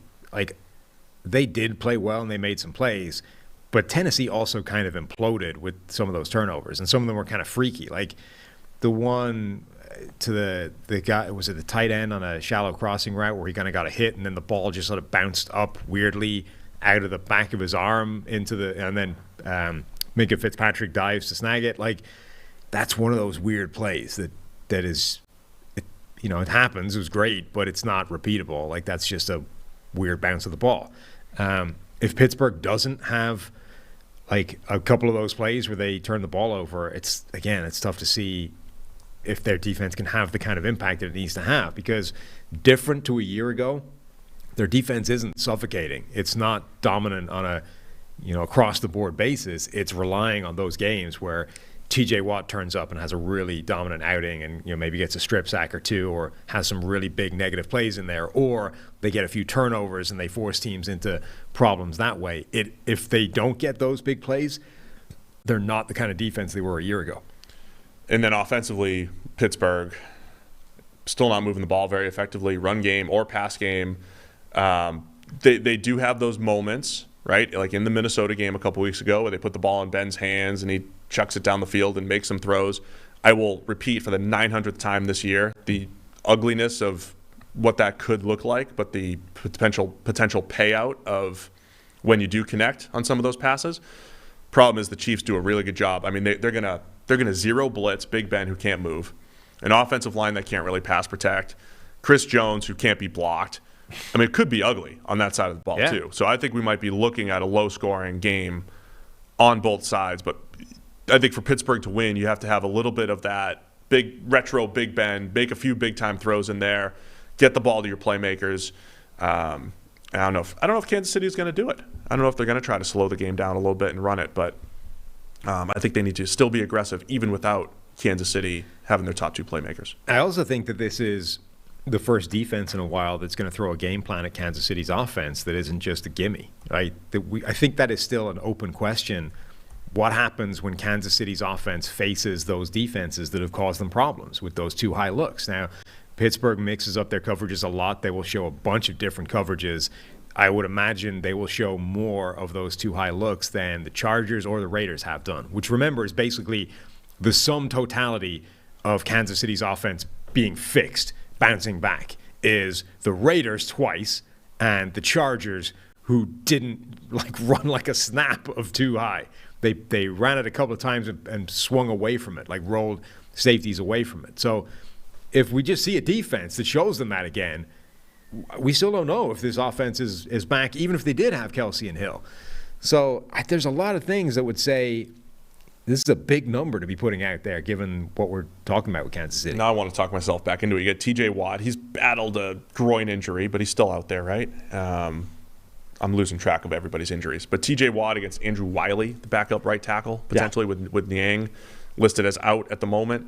That could be a massive mismatch. You still have Cameron Hayward playing some really good football. So the Steelers have a chance from a pass rush standpoint to get after Mahomes. Maybe Mahomes doesn't have his favorite outlets. You don't have the cheat code plays from Tyreek Hill in this one. It's going to be a tough one. I'm kind of leaning on I think I'm leaning on Mahomes just kind of stepping up. And even though the data hasn't said he has been great this year, I still think he's a great player that just elevates his game in this particular one and brings the Byron Pringles and DeMarcus Robinsons of the world to the promised land. Man, DeMarcus Robinson. I can't. And his 49.9 grade. You brought that up. That does it for me. Oh, you're going Pittsburgh, huh? I can't. You're going Pitt. I can't hitch my wagon to an offense that's led by DeMarcus Robinson. I can't do it. You're going to hitch your wagon to an offense that's led by Ben Roethlisberger. Yes. Okay. Well, there you go. Big wagon. Chicago Bears at the Seattle Seahawks. We're going to fly through the rest of these games here. One thing to watch in the rest of these games, because a lot of them have they're not as good. They're not as good, the rest of the games. How about that? Chicago Bears at the Seattle Seahawks. Seahawks minus 6.5 here at home. I mean, obviously, Justin Fields is always the thing to watch for Chicago. I'm also kind of curious to see, do any of those guys from the makeshift secondary, like the backup secondary, do they stick off the back of that ridiculously good game? Thomas Graham, baby. Right. Like, does Thomas Graham earn himself playing time based off that? Because he should. He's the guy I think that a lot of people liked relative to his draft stock anyway, and then had that kind of debut. If you're Chicago, can you put that guy back in the bench and say, thanks, Thomas, good fill-in session, but now, see ya? Carlos Dunlap for Seattle, getting after Justin Fields from a pass rush standpoint. You can have another 3 sacks. No. Seattle's done a pretty good job of taking away the deep ball. I don't think their defense has been great this year, but they have played a style that has prevented big plays, encouraged underneath passing, encouraged patience from the quarterback. So I think that's the Justin Fields thing to take a look at here. Will he play in rhythm, get rid of the ball, get the ball to his playmakers underneath? Because Fields has been a big-time throw-driven quarterback, a lot like Russ, right, where it's you're relying on those chunk plays. Seattle does a pretty good job of preventing them, so playing a patient game underneath. And then what the heck is Russell Wilson? Still trying to figure that out. Like, I wanted to make the finger excuse for a while, and I thought there was a clear line in the sand between pre-finger injury and post-mallet finger and all that stuff. Last week was pretty bad but it was throwing the ball plus decisions with Russell Wilson. The Seahawks defense, I think, is a good one for Justin Fields to have. Like, you remember the way the Vikings played at the end of that game, where they played a little soft? They kind of gave him some time to work with and just let him re-diagnose and fire the ball where it needs to go, much like he did at Ohio State. And all of a sudden, when you do that, Justin Fields can deal. Seattle, I think, they play that kind of defense to begin with, let alone late in the fourth quarter where you're just trying to chew clock. Only the Atlanta Falcons, who are miserable at generating pressure this year, and the Detroit Lions have a lower pressure rate than the Seahawks this season. So in theory, even with a banged-up offensive line, Justin Fields should have some time to work. And if that happens, that's where you see what he's capable of. Good news. We are aware of the leak in the green room. Help is on the way. Excellent. So hopefully the fire hazard from the green room will be taken care of. I mean, fire hazard. Yeah. You found what? What did you find in there? There was water in the light bulb, like within the glass structure How of the did light it bulb. get there? I mean, I assume it leaked through the interior of the fitting. Was Like, Renner here partying last night again, or something went? I mean, who knows? But I just wanted to make sure you knew, even here on it. Oh, we've got a picture. Oh, look, there you go. The water accumulating in the light bulb. I mean, look, for all I know, somebody unscrewed the light bulb, filled it up with water, and put it back on there. But Should we make sure that it's off? Should it not be on? I mean, look, if the power goes out, the power goes out. Let's just keep doing the podcast. We've made it this far. So That's what I'm saying. all I know is Diane's on it, and help is on the way. I just wanted to make sure our listeners knew. I'm sure it makes all the difference in the world of their Christmas. They do know that we'll be safe here because help is on the way here. Chicago and Seattle at 6.5. Where are you going to lean here as far as my answer here? But just to go back really quick on Russell Wilson, really struggled last week. I don't love their offense right now. I don't like any of it, and it's very much like I think what I described Fields, like too top heavy, too big play driven. And they got to figure something out. Got to figure out that intermediate game here in Seattle. But 6.5 at home. Yeah, I like what Chicago and Justin Fields are going to be able to do given Seattle's defense. So Chicago to cover. Give me the Bears because the Seattle Seahawks will play close games. So 6.5 feels massive. Anyway, let's go New York Giants at the Philadelphia Eagles. How many games are still left? There's 6 games. We're going to devote 2 minutes to each. Okay? All right. It's just where we are. Okay. Right now. Ready? Go. New York Giants at the Philadelphia Eagles. Eagles by 10. Eagles, it's like 1978 again. They're running for 200 yards a game and just dominating on the ground. It's beautiful. Beautiful to watch. It is. Mm-hmm.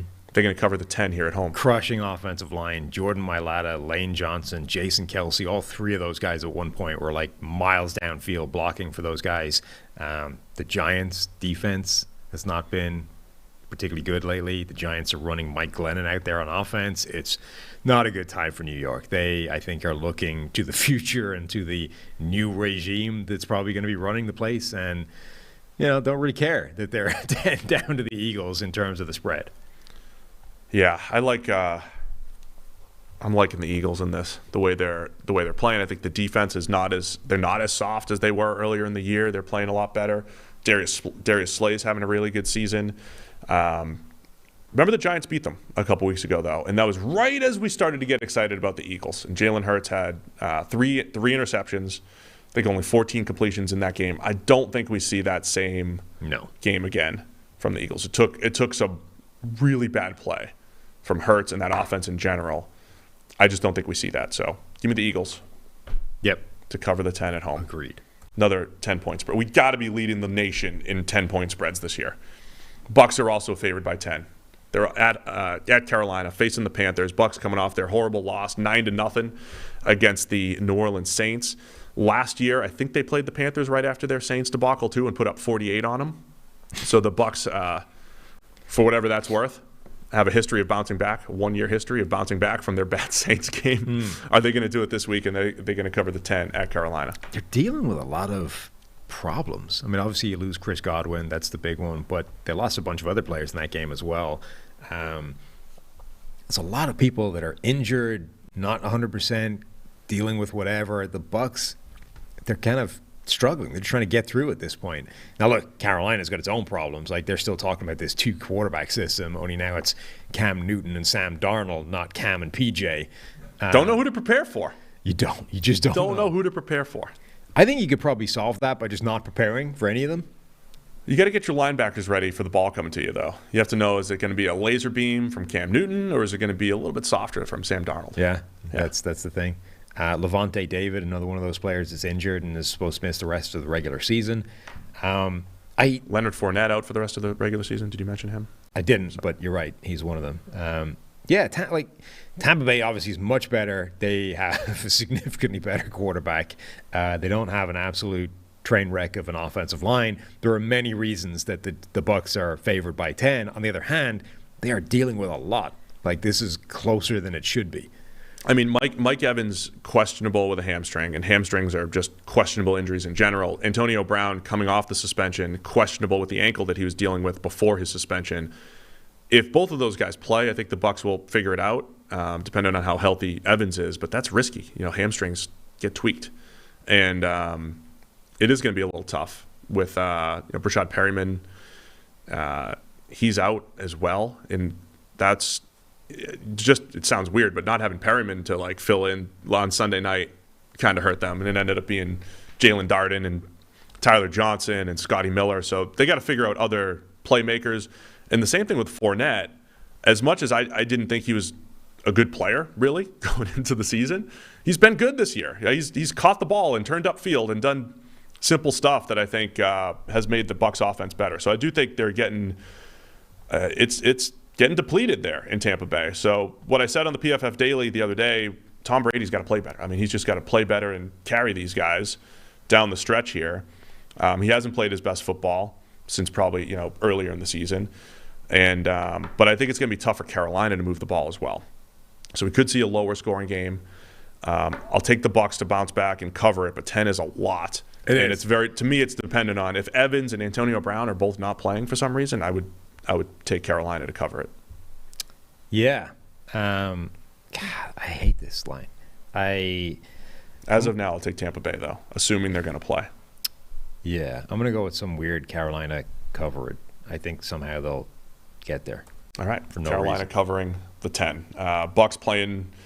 They have to win out if they're going to win the number 1 seed. Probably need Green Bay to lose 2 games and Dallas to lose. I mean, there's a lot of what-ifs there. It looks like Tampa Bay going to win the division, but probably out of the bye situation. The power ranking comparison is miserable if you're a Carolina Panthers fan. Overall, number 3 versus number 27. There's just a lot of defense, number injuries 6 versus number 20. Offense, number 2 versus number 30. Strength of schedule has been much harder for Tampa Bay than Carolina. Like, the whole thing just doesn't make good reading if you're a Panthers fan. All right, Detroit Lions at the Atlanta Falcons. My son Harry says, hey, Detroit Lions, big Lions fan all of a sudden. He's like, hey, they're going to beat the Falcons. So I'm going to go with Harry here. Okay. Falcons are favored by 5.5 here. Lions coming off a huge win against the Arizona Cardinals. Can they keep that momentum going, Sam, against the Falcons? I mean, that's just disrespect given the game the Detroit Lions just had. Yeah. It probably should be closer than that, right? Like, our Atlanta. Goff could be out here. Does that matter? Yes. Does it? He's better than David Blau, and he's better than Tim Boyle. Yes. Is he? Yes. Is he, though? I mean, Stop it. Is he? Jared Goff has a grade of 59 this year. Yeah. I mean, Jared Goff was essentially written off and driven out of town because he had a grade of 71 last year. Now it's 59. He's been terrible. Even last week, he made in the win against Arizona, he made like one dime at the he right had before one the little half. misread underneath. It was a dropped interception. Could have been a game changer, but But he tested positive on Monday, so I think he's probably out. Most guys have not tested out within a week. Yeah, but I don't think only T.J. Watt is the only guy I think to have done that. So and we know the Watts have a superior immune system. Of course. So Yeah. Of course that's the only guy. Well, they've channeled all of it from stopping injuries into defeating COVID. Yes, That explains J.J. Watt. the Watts are really good at that. Yeah. So probably no Jared Goff. I don't think Dan Campbell committed to Tim Boyle, and so that's why David Blau is. I wouldn't commit to him after the last performance either. Is a possibility as well. I think that might be the difference, though. Falcons with Pro Bowl snub Cordero Patterson. Pro Bowl snub. However, the Lions do have Craig Reynolds at running back, 88.3 grade. 2 really nice weeks in a row. Great tattoo. And every week we just like to watch Penei Sewell play. He's got a 78 grade. Not just Sewell. Their whole offensive line is kind of rolling right now. Like we said heading into the year that there was a scenario where Detroit's offensive line came together and became a top 10 unit. Now, they lost Frank Ragnow at center after a few games. That obviously put a big blow into that. But all of a sudden, it's kind of coming together. The return of Taylor Decker, the fact that Penei Sewell is, if anything, better on the right side than he was at the left side where he was pretty good. That offensive line is coming together and playing pretty well right now, which is why guys like Craig Reynolds are putting up huge numbers. Anyone they plug in there right now is rushing the ball well. And then, it's just the quarterback problem. Make a pick for this Lions-Falcons game because we got breaking news for the next game. I will go Detroit, even if they start Tim Boyle and or David Blau. Jared Goff hater. Give me the Falcons to cover the 5.5 here. Miami Dolphins at the New Orleans Saints. Monday Night Football. As of this very second, the Saints are favored by 3. However, just announced, the starter for the New Orleans Saints on Monday Night Football, Ian Book. Oh, God. Is getting the call for the Saints. I believe Saints are starting Ian Book per Ian Rappaport and our friend Tom Palazzolo. Trevor Siemian out, and then Taysom Hill going on the COVID list. So it's Ian Book's story to be told here on Monday Night Football. Remember the sliders, like arm strength versus anticipation and accuracy and those things, and the idea that if you're low in one, you have to be really high in the other one, otherwise the whole thing's not going to work. Yeah, I do. Ian Book's really low in all of them. Like, doesn't have particularly good accuracy and anticipation, has a noodle for an arm. Like, he's the wrong end of all of the sliders. He is. So he's going to be bad. What about accuracy? Because Cody Kessler was on the wrong end of anticipation and arm strength, but he was really high in accuracy. Yeah, I'm pretty sure Book Book's is bad in all of them. You know where he's high, though, is athleticism. He's an athletic quarterback. He can run around. He's not like straight line speed, fast, or whatever. He's just athletic QB. And I think you might have to have one of those, like Kevin Hogan first start. Remember Kevin Hogan kind of came out of nowhere and ran for 100 yards? Right. You need one of those games, I think, from Ian Book here. There's some crazy record that Kevin Hogan has that's like, what is the sort of the lowest second game rushing total for a guy that has like 100+ yards? You know what I mean? Like, oh, yeah, that was a good one, yeah. He's got, because he had that one ridiculous 100-yard+ game, but the next highest is like 23 yards or something. Did you know that Vinny Testaverde had a game with over 100 yards? I did, yeah. I did not know that. But it's another one. It's like, remember the game at the end where Travis Kelce just somehow like ran. It was like Pac-Man, right? All these things chasing him but not actually catching him and just ran through the whole defense. Vinny had one of those runs. I don't even remember who it was against, but Vinny's just weaving randomly throughout the entire defense, and none of them are catching him. It's like, what is happening here? Was it Steve DeBerg who had the 71-yard run where nobody was like within the area code of him or whatever? So how does like a Brady or a Breeze or a Peyton not randomly have one of those 50-yard runs in their career? They didn't just like stumble into one after all that time. I mean, Testaverde did. There would need to be a lot of real estate for Brady to get 70 yards before there would need to be got there. A lot of misdirection and 8 men on the field and a lot of people falling over. Would need to be like the Music City Miracle with like the throwback, and all of a sudden Brady's got like 45 yards of open space, and even then he'd need somebody to fall over or something and create a pile. I mean, somebody like 80 yards behind him would catch him before he got 40. Yeah. You know? But anyway, as of now, the Saints are favored by 3. I don't know how much Book changes the number here. Dolphins are hot, though. They also, I mean, Dolphins are leading the league in sacks. I mean, they're going to be getting after this Saints offense here. They are, yeah. I didn't quite understand this line before Ian Book was a thing. I don't quite get, I mean, Miami Dolphins are, Tua's not coming off a good game, but Tua's been playing pretty well recently. Okay, Miami has a terrible offensive line. That's nothing new. I feel like they're probably a better team than New Orleans right now. Yeah, I'm with you there, man. Tua's coming off of a not-so-good game, but overall he'd been playing pretty clean brand of football. We mentioned, now, here's where I think the matchup comes in, right? The Jets were challenging the Dolphins. Tua had to throw the ball down the field more than ever. It was ugly. The Saints are going to do that, assuming their guys are healthy. They've got the horses in the back end to make life difficult, to play tight man coverage and make you make more tight window throws. So if they do play that game and force Tua to throw the ball down the field, we could have another low-scoring effort here where I don't know if the Saints – it's always tough to judge the Saints because they just – I don't know, they have those high-end games. They match up really well against the Bucs, but they also had that same game against the Packers in Week 1 where they just dominated and made Aaron Rodgers and the Packers look horrible offensively. But the Saints, they don't do it every week. They're capable, right? Dennis Allen does a really good job, and it seems like in one-game samples they can do it. It's tough to predict exactly when they're going to do it unless it's against the Bucs.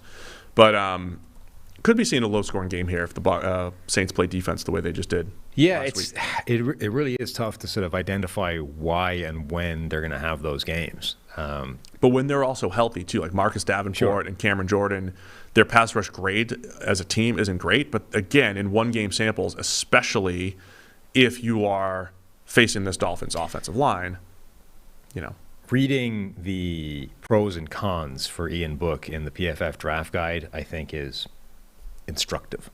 So, pros, gamer, who rose to the occasion in 2020.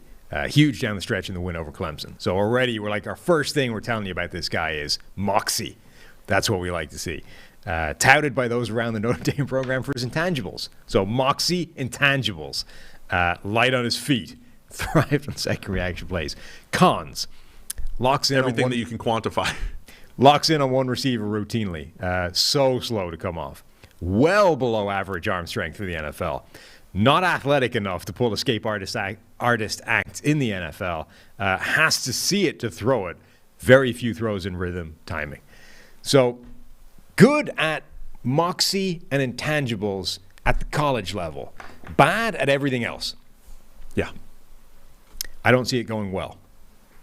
Also, on top of that, from NO.football, New Orleans.football, our friend Nick Underhill, hearing more players are going on the list.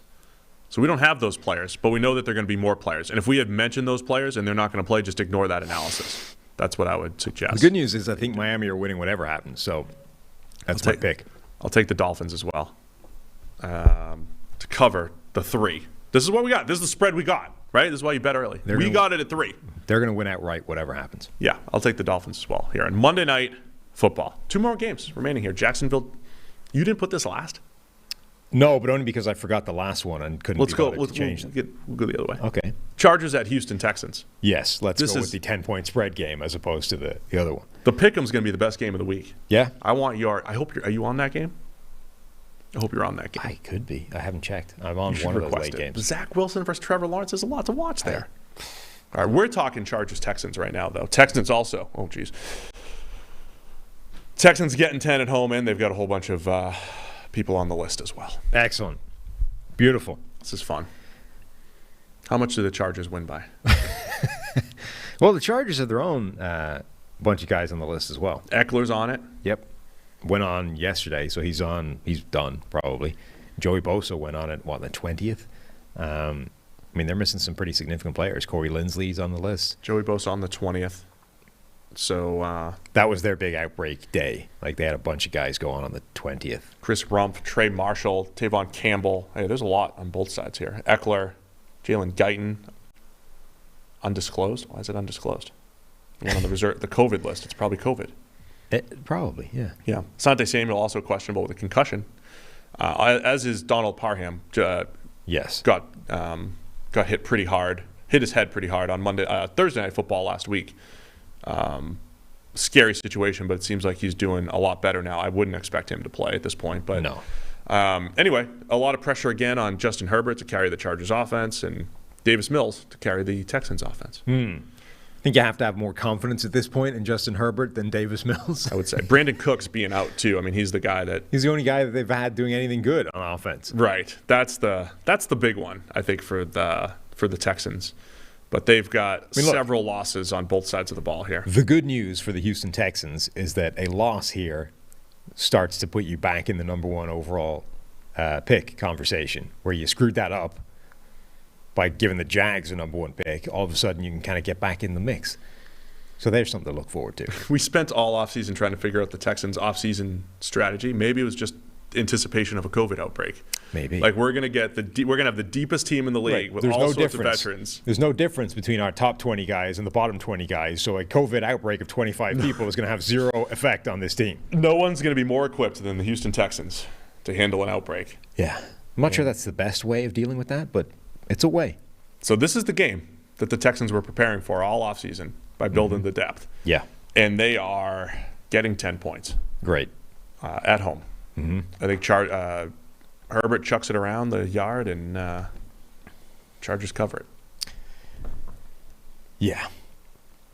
I was trying to talk myself into a way where they kept it closer than that, but no. Even if the Chargers if a doctor goes in and punctures Davis Mills' lungs before the game and then Tyrod gets the start. It's only fair he gets one of those in his direction, right? Then maybe Tyrod leads them to victory. Could happen. Victory. Wow. Or to under 10 points. To covering it. Yeah. We're both taking the Chargers here. Yeah. I'm running out of gas here. Running out of steam. mean, these are some rough games at the end. The Jets have about 15 players on the COVID list, and it's a pick 'em against the Jacksonville Jaguars. Did we clarify that the line moved like 1 point when they put 15 guys on the list? That does not say much for the Jags. That's interesting, too, because Vegas really bought into the Jags last week, and they're like, nope, we're out. Jets can have their whole team on the COVID list, and it doesn't matter. It's not moving the line. Yeah. Next week's line already has the Patriots favored by 16.5 over the Jaguars. Ouch. In New England. So the quarterback comparison, right? That's this game. Yeah, Trevor Lawrence, Zach Wilson, that's fine. The number 1 pick versus the number 2 pick. Trevor Lawrence, the generational talent, versus Zach Wilson, the only guy with more upside than Trevor Lawrence. Right now, overall PFF grade, 58.0 for Zach Wilson, 57.9 for Trevor Lawrence. How about that? Lockstep. Now, it's lockstep, 20 points lower than you want it to be, but it's lockstep. Trevor Lawrence with a slightly higher passer rating when kept clean in the pocket, but conversely, a worse passer rating under pressure. Wash. Trevor Lawrence with a slightly higher big-time throw rate, albeit one that's still pretty bad. Zach Wilson with a higher turnover-worthy play rate. They're both bad. They're both terrible, in fact, so far this year. And the really scary thing is that neither one of them is showing much in terms of upside. I will say the new green line does a pretty nice job highlighting the player injuries right up here, up front. Does a nice job. You cycle back and forth between the Jaguars and the Jets and their WAR ranking and all that stuff. Mm-hmm. John Franklin Myers, the best player on the reserve list, the COVID list. Elijah Moore also on the list. Bryce Hall, questionable. So, yeah, there's just not a lot of Jets out there. This is the week for the Jaguars. Yeah. Overall power ranking, 32nd for the Jags, 30th for the Jets. I mean, there's not, this is the QB matchup. Really what you're looking for is one of them to show something. Anything. Yeah. Some kind of sign that you exist and that you're alive. The meme with the big tall guy with the stick poking, do something? Yeah. One of them show something. Anything in this game. Please. I beg you. I'm getting sad watching both of you. I just want to see one of you do something. Yeah, that's what I'm looking for. Every week, watching Trevor and Zach just to see their development and see some progress. And if you can't do it against the other one, i.e. the defense that the other one is bringing to the table, what are you doing here? Just saw this tweeted out too. QBs the Dolphins will have faced in November and December. Tyrod Taylor, Lamar Jackson, Joe Flacco, Cam Newton, Mike Glennon, Zach Wilson, Ian Book. And this is why the nerds said defense doesn't matter. Well, this is why they coined that phrase, defense doesn't matter. All of a sudden the win streak becomes more easy to explain. Yeah, the win streak and the sack totals and us saying, the Dolphins defense is really starting to figure it out, which is true. You can have improvement on defense, but you can also have a stronger indicator, which is probably the quarterbacks that you faced outside of Lamar. Who they completely So Lamar is the interesting one because they came in with a game plan that completely screwed up. They earned that one, right? I think the Dolphins the other ones earned that. That one you probably needed the game plan for things to happen that way. The other quarterbacks you probably didn't need to come up with a game plan to have problems to cause them problems. You know what I mean? Like Mike Glennon. If you just rolled out of bed and been like, "What's the game plan today?" Yeah, whatever. We'll figure it out when we get there. It would have worked. You know what I mean? We'll figure it out when we get there. It's definitely what happens in NFL buildings. J.C. Treader just tested positive for the Browns. Tyler's not happy, Tyler. Did we just get a expletive screamed from the booth by Tyler, the Browns fan? Starting center for the Browns. Perfect. And the NFLPA president. This is in theory like a soundproof studio, and we heard him screaming from in there. It's Thursday at noon. We may have mentioned 50 players who aren't even going to play this weekend. Probably. So, but it's Christmas. It is Christmas. Make a pick and let's go celebrate with a festive moose. Sorry, what's the Jaguars Jets pick 'em? Sorry, we were talking about the Dolphins. We were on tangents here. Oh God, I have to pick a winner in this game. Take the opposite of me.